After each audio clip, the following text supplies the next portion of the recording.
Ce jeudi 3 octobre, de nouveaux éléments ont été dévoilés par le gouvernement au sujet de cette hausse d'impôts prévue en 2025. Le ministre du Budget, Laurent Saint-Martin, a donné des précisions sur France 2 au sujet des personnes concernées. Cette hausse ne concernera que 0,3% de ménages.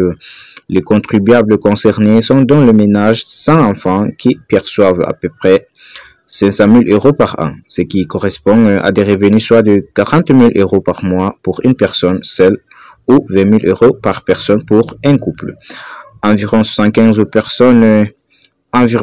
000 personnes en France devront donc payer davantage au fisc l'année prochaine. Pour l'heure, le montant de cet effort n'a pas été précisé, mais le gouvernement pencherait vers un triplement de la contribution exceptionnelle sur les hauts revenus. Si le foyer le plus modeste et ceux de la classe moyenne sont finalement épargnés par cette hausse d'impôts, les grandes entreprises ne vont pas y échapper.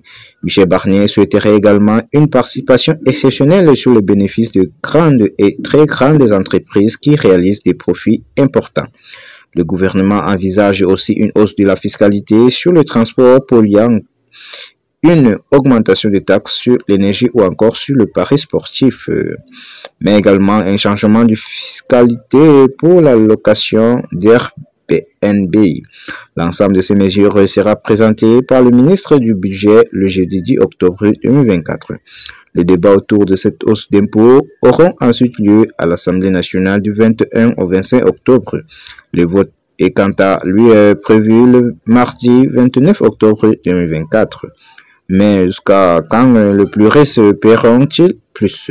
Depuis le début, le Premier ministre et le ministre du Budget assurent que ces hausses sont temporaires.